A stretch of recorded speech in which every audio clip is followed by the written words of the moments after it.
everybody. Welcome this evening to the Mayflower Promise Conference 2020. We are joined this evening by Tyson Langhofer. He is the Senior Counsel and Director for the Center of Academic Freedom with the Alliance Defending Freedom. And we're also joined by Ken Smith. And we are really excited to have Tyson with us. Tyson has already been kind enough to have made a video for us and given us a presentation on the challenges facing people of faith on college campuses, but also throughout the country. And we're really excited and honored to have him joining us for a live question and answer. Thank you so much, Tyson, and thank you so much again for being with us. Absolutely. Thanks for having me, Jacob. So one of the cases that you mentioned during your presentation was Masterpiece Cake Shop. And one of the questions that you mentioned was that it centered on whether a state could coerce speech. And one of the questions that I had and that I've heard other people express is, isn't the issue in that case really about property rights or contract rights? Shouldn't someone have the ability to decide, for religious reasons or non-religious reasons, whether they wanted to use their services or use their property how they wish? That is another component, I think, another argument that could be made. I mean, specifically, the issue, specifically Masterpiece, the reason we focused on the speech rights is because the specific situation with Jack was asked by a couple to make a specific cake that expressed a certain message. And he said, look, I can't express all messages.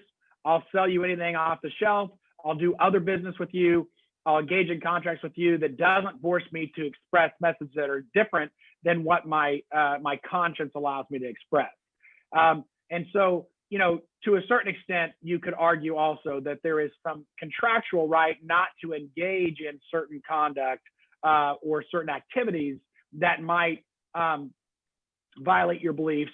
But this specific instance was because Jack is an artist, and artists from the beginning have of this country have experienced protection from the government coercing them to engage in messages that they disagree with. In fact, most artists are kind of countercultural, right? They're usually expressing art that are going against the prevailing culture. And so normally they're telling, they're the ones saying to the government, hey, don't tell me what I can and can't, use my artistic ability for. So that's why the argument was made in the way that it was made.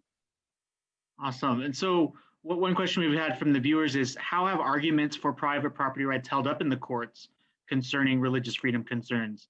Yeah, so it's a good question. I don't know that, and so specifically the arguments that we make, so we're Alliance Defending Freedom is a First Amendment religious liberties organization. So we specifically argue around the First Amendment, and property rights, personal property rights wouldn't be within that gamut. And so I don't personally litigate on that. So I'm not sure whether there have been any individuals that have actually made that argument. I think there are obviously a whole kind of panoply of rights that the Constitution protects, and as religious individuals, we believe that all of our life, right, everything we do is governed by our faith, and so we can't shed that when we go into the commercial realm, right? And so obviously there are individuals who would indicate that, hey, my business needs to be governed by the principles by which I live my life.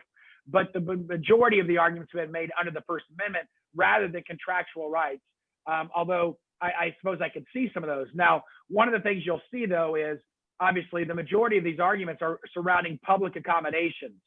And these public accommodations have come out of the civil rights laws, right?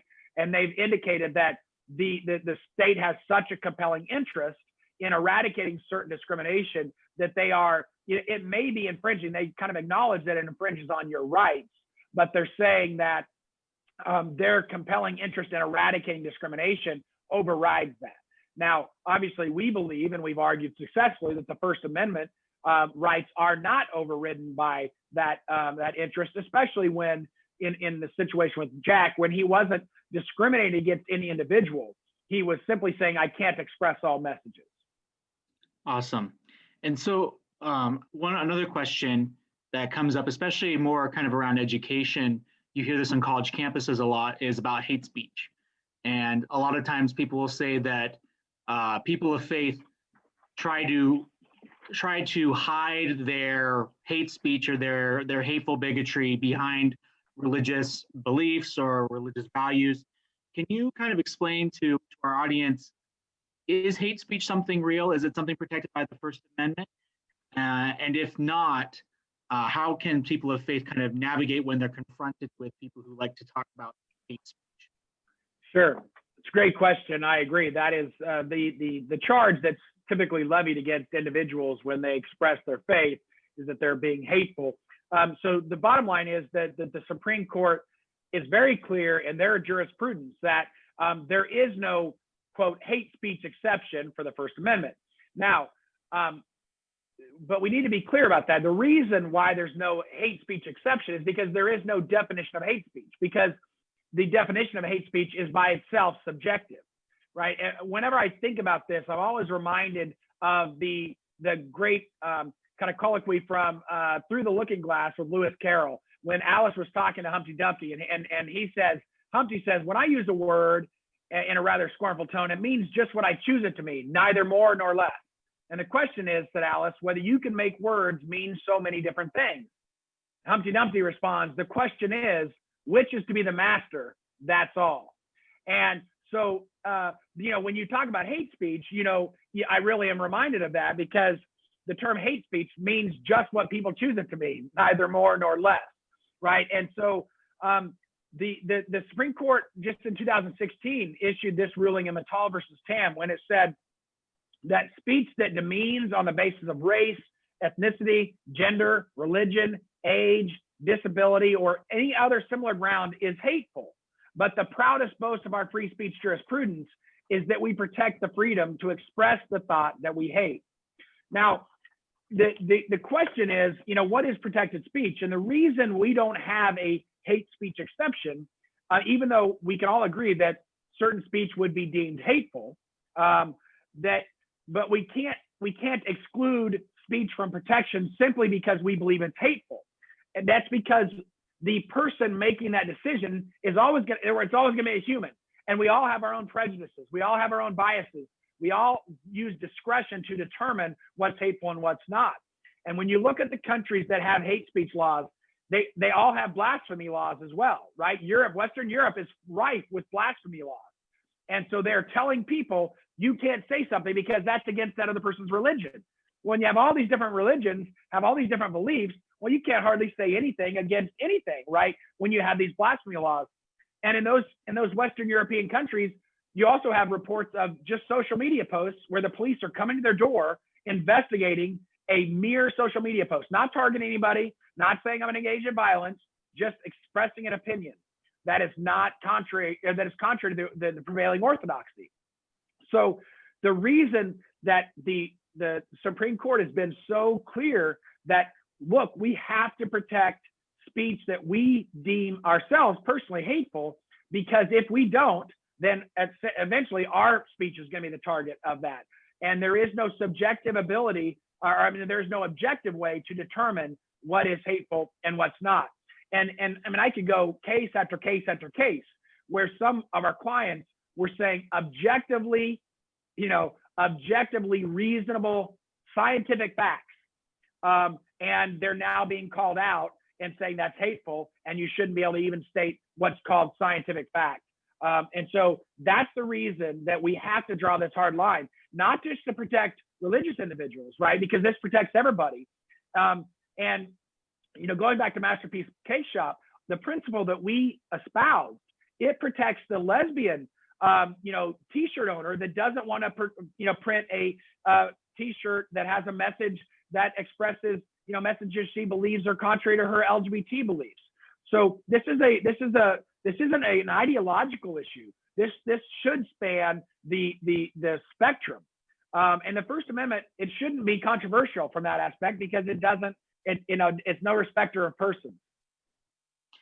Awesome. So one of the things that you mentioned in your presentation, you talked about the Equality Act and how that would be a challenge to religious freedom. Do you mind explaining to our viewers a little bit more about what the Equality Act is and why it poses such a unique threat to religious freedom? Because equality, sure, that sounds great. What could possibly be wrong? It does. It's definitely a misnomer. They've definitely marketing it a certain way. So the Equality Act, what it does is it seeks to add sexual orientation and gender identity to the current 1964 Civil Rights Act to the protection against discrimination. And again, that sounds like, okay, what's the matter with prohibiting discrimination? Well, we're not talking about, protecting discrimination, in employment or, harassment, unlawful harassment, things like that. What the reason that Equality Act is so dangerous is because it strips entirely, it exempts itself from the Religious Freedom Restoration Act. Now, what's important to understand about how far we've come in our society, the Religious Freedom Restoration Act was adopted in 1994 under Bill Clinton, who signed the act. It was, there was one person in the Senate that voted against it. I mean, this was an overwhelming support for this law. And now we have the other side coming and trying to strip it completely of any protections for religious churches, religious organizations, and things like that. And so what it's saying is that churches, that any religious organization that holds to a traditional Christian view of biblical sexuality, whether it be that humans are created male and female, and that sex is immutable from birth, or whether it be that marriage is between a one man and one woman, those types of beliefs, if a church tried to live according to that belief and hire individuals consistent with that belief, they would be in violation of the Equality Act, and they could be fined or put out of business. They could be sued for violations for not hiring individuals that have views that are completely contrary to their deeply held religious beliefs. And so it's not just seeking to protect individuals from so-called discrimination. It's seeking to quash an entire the entire Judeo-Christian view that's held by Christian groups, it's held by the Jewish groups, by Muslim groups, by the Mormon Church, all of these individuals, that millions and millions of people across the country, across the world, hold these traditional views, which the Supreme Court has said are reasonable, held by very reasonable people. It's now trying to criminalize that type of conduct. And so that's why it's so dangerous, and why we have to push back against this, because it's specifically targeting people of faith who just want to live consistently with that faith. So would that mean that, say, a congregation wanted to hire a pastor, and there was an applicant who was, had LGBTQ views or was in a same-sex relationship, and because that, and if that congregation had traditional biblical views on sexuality and marriage, and they said, no, we're not going to hire that person, we're going to hire this person instead, would that congregation then presumably be in violation of the Equality Act, and they could be sued or fined by the federal government? That's correct. Yep. There is what people don't understand about the Equality Act is what these non-discrimination policies that are across the country, we call them sexual orientation, gender identity, or SOGI laws. Most of them have an exemption for religious organizations. The Equality Act has no exemption for religious organizations. And not only does it not have an exemption that are currently usually contained in most state and local laws, but it actually then says, and the Religious Freedom Restoration Act does not apply to that. Now, what the RFRA, Religious Freedom Restoration Act, is so important because it says that the government cannot infringe upon or cannot impose upon a religious belief or action unless it has a compelling interest, and this is the least restrictive means of accomplishing that interest. And it's a strict scrutiny requirement. It's the highest requirement. And so it grants great protection to religion because, again, we are, as this conference is celebrating, we're celebrating the fact that America was founded upon people who valued their faith, who desired to live consistently with their faith, and who desired to give those freedoms to other people who lived differently than they did. And so that's why that freedom is enshrined in the First Amendment. It's the first freedom because all freedoms flow from this. What most people don't think about is that when you don't have any society that does not have freedom of speech, it also does not have freedom of religion. You know, these fundamental freedoms, they travel together. When you eliminate one, the other will be eliminated. So even if you're not religious, you should care about religious freedom, because if there's no religious freedom, there will be no freedom of speech. Awesome. So one other question we have was the Supreme Court ruled recently in the Bostock case to expand the definition of the protections under the Civil Rights Act of 1964.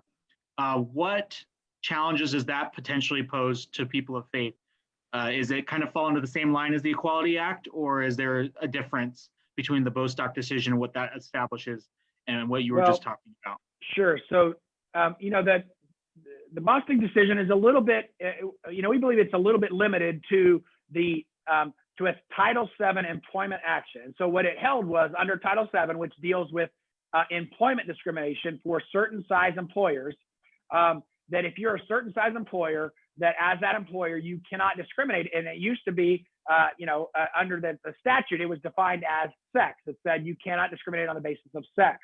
And in Bostock, the Supreme Court said, well, sex, in order to interpret sex, we have to interpret that to include sexual orientation and gender identity. And so as it currently stands, if you are an organization that is covered by Title VII, then you would have an obligation to abide by that decision, which says that you cannot discriminate in your hiring decisions based on sex or sexual orientation or gender identity.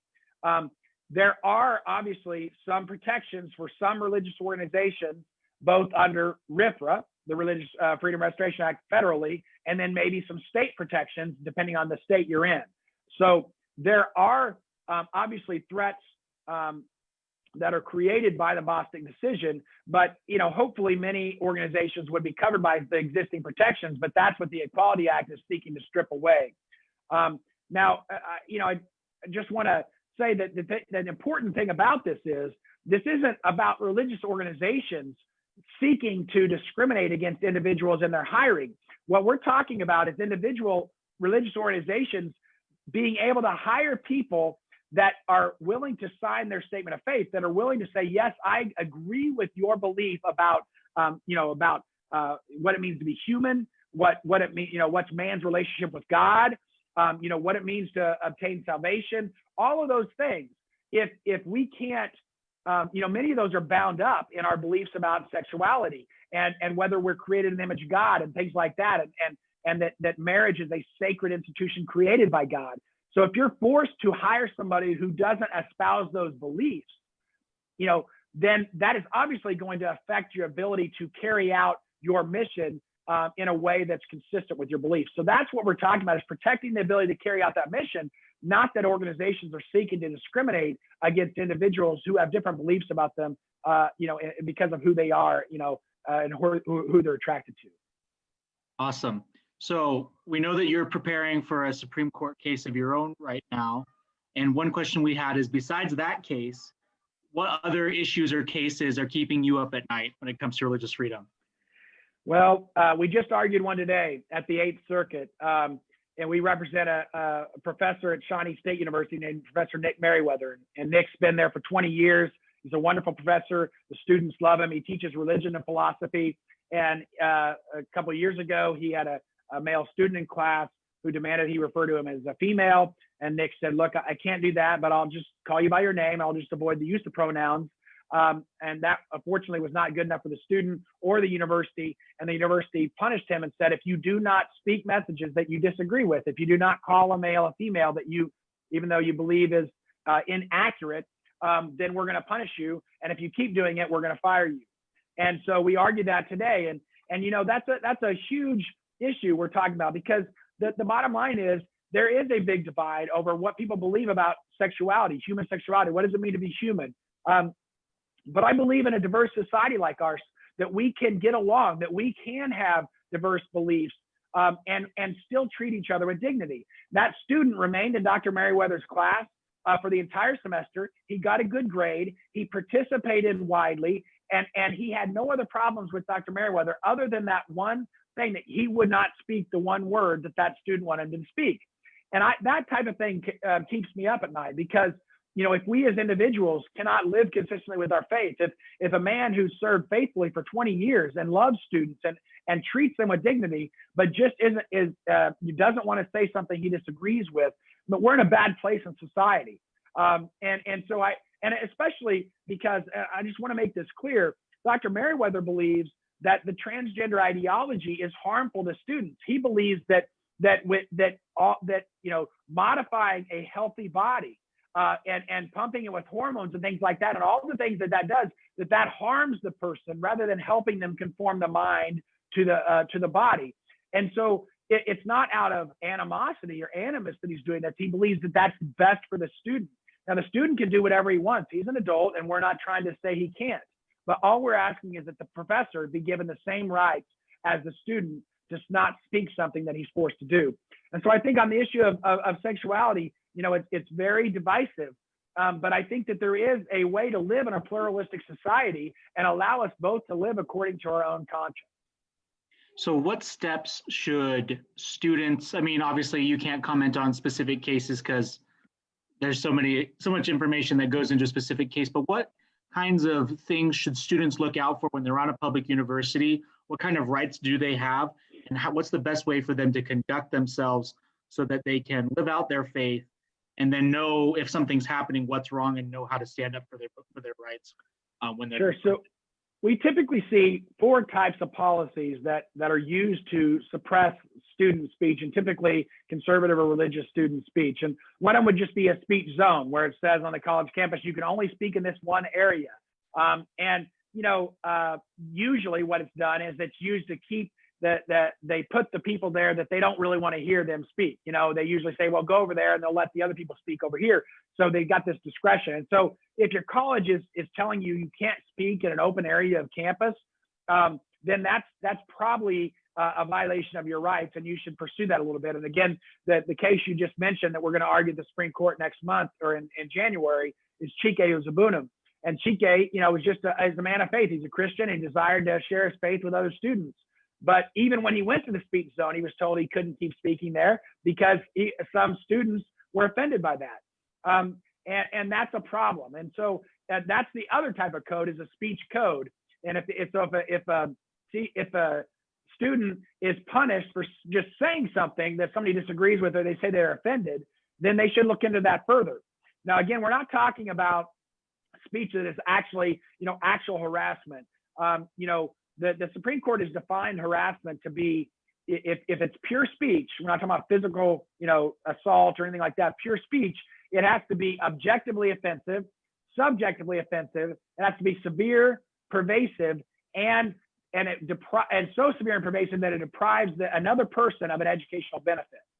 So if they're punishing you simply because you posted something on social media that somebody disagrees with, that's a problem. And you should look out for that and try to challenge that type of policy. Another big one we see for religious groups is they're not recognized on campus. The university will not recognize them. They'll decline to recognize them. Usually they say, well, you are violating our non-discrimination policy because you require your leaders to sign a statement of faith.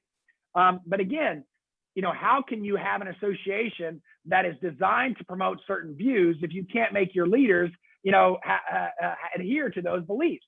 It would make it completely moot. It would be like, having a vegetarian society where, allow them to have a meat eater, be the president. That'd be silly. It doesn't make any sense. And so but we see this consistently over and over, where the universities are denying religious groups the right to receive all the benefits that the other groups receive on campus that these students are paying for. They're paying student fees to receive these benefits, yet they're being denied that because of their beliefs. And if you've been denied for that reason, then I would look into that. And then finally is a student fee issue, where basically all students are usually required to pay student fees on campus, but many times conservative and religious groups are denied access to those fees because they said, you want to promote speech that we think is hateful. We represent pro-life groups. They're constantly denied money to bring speakers in to bring pro-life views. We represent Christian groups that want to talk about theological discussions or things like that, and they're denied those funds. And so if you're denied funds that are available to all other student groups, that also is a problem, or any other benefit that other student groups are allowed. So there was a Supreme Court case, CLS v. Martinez, that talked about there was a Christian legal society they were going to have an election. The president of the organization needed to be a Christian and decide a statement of faith. And the Supreme Court ruled against that society. Has that ruling been overturned, or is that still? Yeah, it is not. But here's the important part. And most schools don't adhere to this policy. So only thing that CLS said was, so the important part of that ruling was that the law school in that case said that they have an all-comers policy. And an all-comers policy means that they didn't allow any group to discriminate on any basis, meaning including like grades. So you couldn't have an honor society because they can't discriminate on grades. Meaning like you couldn't have a Frisbee society. If somebody didn't like to play Frisbee and they wanted to play something else, you couldn't do that. They said, no, all comers, you have to allow everybody in no matter what. And they said, if a school has an all comers policy, because it doesn't discriminate against anybody and allows everybody, treats everybody the same, that's not viewpoint discrimination. Now, we disagree with that. We think that's a bad ruling. We think it should be overruled. We think it discriminates against every group's right to associate. Every group should be able to associate around shared ideals. That's the whole purpose of student groups on large campuses, right? Is to find affinity groups, to find groups of people that you agree with. And you're like, hey, let's go promote this idea, or let's engage in this activity because we all agree with this. So it's silly to say that somehow violating everybody's associational rights is not a constitutional violation. But the important part about this is I've never seen a university policy that is an all-comers policy. I've never seen one. Every one of them have what's called a laundry list policy. You cannot discriminate on the basis of race, religion, sex, sexual orientation, gender identity, veteran status, disability, that kind of stuff. And they say only those things, but they allow them to discriminate on all kinds of other bases, right? And they also don't apply that across the board because they exempt fraternities and sororities and allow them to discriminate on sex. And that the Supreme Court has said when you do that, when you have individualized exceptions, that's not an all-comers policy. So really, we've challenged many of these policies, and we won every one of them because none of the schools we challenged have an all-comers policy. They all have a non-discrimination policy, which is just the laundry list of protected classes. So what can people of faith do to positively push for better protections for religious freedom? I think that the biggest aspect, there's two attacks that we face. We face both the legal attack and just the public advocacy, the public beliefs, attack of whether this is a good idea to protect these things. Currently, in the free speech space, the law is still really strong. We win about 92% of our cases that we file. So in my area, the Center for Academic Freedom. So that's a really good thing. So we still have strong protections. Unfortunately, the culture on campus is pushing back against both speech and religion protections. And so what we need to do is do a better job of doing exactly what you're doing, Jacob, which is why I love what you're doing. Talking about the history of America and rewriting and undoing the rewriting of history, right? Because we know what history says, and they're trying to do things like with the 1619 Project and say that America was founded for discriminatory purposes and for racist purposes, and that's just not true. These were individuals who desired to live consistent with their faith and just wanted others to have that same freedom. And so what we have to do is we have to do a better job of advocating for why these freedoms are not only important for religious individuals, but for everybody, for the betterment of society. For society as a whole, we have to protect these things. And so I think that's the biggest thing that we need to do. And one of the ways we need to do it is we need to respect other people's beliefs that disagree with us, and we need to stop calling for the cancellation and the censorship of other people that we disagree with. And so we need to be consistent. We need to be principled and consistent if we want the other side to do the same. Awesome. Some questions that folks have is how they can help ADF and organizations like yours specifically. Well, obviously, we're a nonprofit and we work on donations. And so, any financial support is wonderful because we have more work than what we can do with. But it also is just pushing back on the narrative we talked about. I mean, ADF is attacked by the left as a hate group all the time. We're labeled simply because we hold to traditional Christian values. And so just educating yourself as to what we actually do believe, what we do actually stand for, that we are fighting for liberty for everybody and not just one person. I mean, I represent all kinds of students across the country with all kinds of different beliefs, many of which are different than mine. But I know that when I protect their rights, I'm also protecting my rights.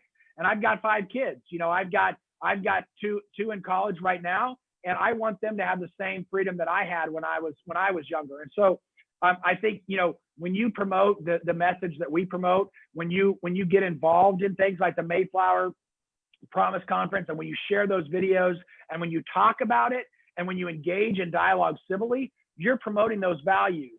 And we need to pass that on to our children. We need to do a better job of passing these things on to our kids and telling them why it's important. Because there's a lot of people out there today that are uneducated, that lack the civic knowledge about America, about why the protections that we put in place are important, and about how they are integral to not only religious freedom, but to our economic freedom, and to the ability just to provide for your family. Because if they'll take away your religious rights, they're going to take away your economic rights. They're not going to respect your right to run your business the way you want to run it. And we see that in the COVID shutdowns and other things like that, just the continual erosion of our rights. So I think it's about education, it's about getting involved, and it's about, telling the next generation about why this is important. So some of our viewers are wondering how they can get into, they're looking at maybe going into law themselves and wondering how they can pursue a career similar to yours. And I know you have good advice on this because you've given me some advice. Yeah. So, obviously you just, you need to go to law school and maybe go to a law school that promotes a view that is consistent with your views. I mean, I went to Regent University, which is a Christian law school, and it teaches common law, and it teaches the foundation of America that's consistent with what my belief is. And it promotes a lot of religious liberty type activities. And so doing something like that is helpful. But ADF has a wonderful program called the Blackstone Program, the Blackstone Fellowship. And it is a training program for first and second year law students that talks about, that provides a Christian worldview. And then it talks about how to get engaged in and how to work on these types of issues. And then it plugs you in. It actually gives you internships with either clerkships with conservative, like-minded judges, or with conservative organizations that promote these types of things.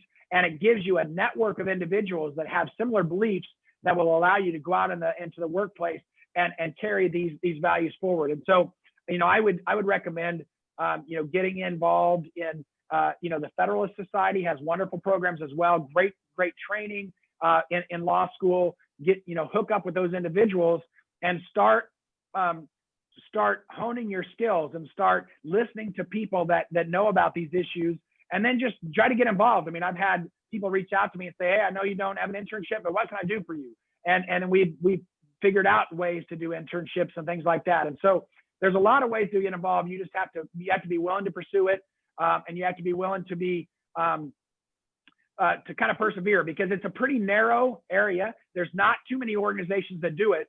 When I went to law school, I thought I was going to do this full time.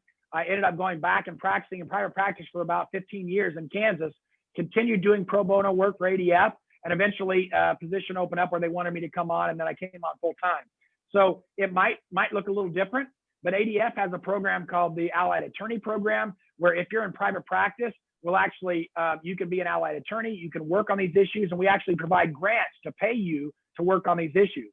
So you don't have to be at full time, but you can still work on the issues. Awesome. We have a question about tax status for religious organizations, and if there are limits on what churches can say from the pulpit that could threaten their tax status. Could you explain that a little bit? Yeah. So that's not specifically in the tax code, but there's an amendment that essentially kind of codified and basically said that that churches potentially are not supposed to engage because there's two different things. Churches by definition are tax exempt. They are considered essentially kind of similar to 501c3 organizations, where not only are they tax exempt, but their donations are automatically deductible. 501c3 organizations are the only organizations where the donations are actually deductible. But churches can apply for that. And so if they apply for that, then they're kind of bound by this. You're not supposed to endorse certain political candidates. But government has taken that way too far, and there's a big misunderstanding out there about what churches can and can't do. There is a limit on, and nonprofit organizations, 501c3s, are not supposed to endorse certain candidates. But that doesn't mean they can't talk about the issues that are important to them and their congregation, their people of faith, the policies that impact their beliefs. And so when we're talking about these issues, typically you can say, look, here's the issues. Here's what the candidates stand for. You guys can make your own decisions. But it's very clear this candidate here, is promoting the principles and the values that are consistent with our faith, and this individual is not. And that's completely allowed, and by the tax code. And even if it wasn't, we would argue that provision is an unconstitutional violation of the church's religious freedom, and maybe even the pastor's, First Amendment rights of speech. Awesome. So we have time for one last question. Based off all the things that you're seeing, the work that you're doing with Alliance Defending Freedom, the cases you're seeing, are you optimistic about the trajectory for religious freedom in America? That's in some aspects I am, and in others I'm not. I think that I am in that that the law is still really strong on this, and we are winning the cases when we stand. ADF has won 11 cases in the last 10 years at the Supreme Court. We've got a great record there. And so when we can represent individuals that stand for those principles, we can win. And so I believe the law is still there. The question is, are we going to have enough clients that are willing to stand, to withstand the pressure that comes from today's cancel culture to continue doing that? And then the second question is are we as a culture going to rally around the freedoms that were enshrined initially in, the Mayflower Compact, and then put in our Declaration of Independence? Are we willing to stand by those? And so I think that's the real question for us today, is are we as a people willing to stand and protect the rights of others that we disagree with? That's been our history. That's what's made America great. And I hope and pray that we as a people continue to do that today. Fantastic. Thank you so much, Tyson. It's been an honor and a pleasure to have you join us tonight. We really appreciate everything that you and Alliance Defending Freedom are doing to stand up for religious freedom and to take time out of your busy schedule as you're preparing for the Supreme Court yourself, a case. We really appreciate your time and your efforts, and can't thank you enough. Jacob, thanks so much for what you guys are doing with this conference. I'm so encouraged when I see young people like yourself taking the time to do this. That's what's going to make America great, or keep America great. And that's what's going to continue to allow us to exercise these freedoms. So thank you for what you're doing as well. Thank you so much. Thank you to everyone who's tuned in with us. If you want to learn more about Alliance Defending Freedom, you can go visit their website. They have great videos on YouTube as well, explaining some of the cases that they're working on. And we would definitely encourage you to do that. Thank you so much, everyone. Have a wonderful night.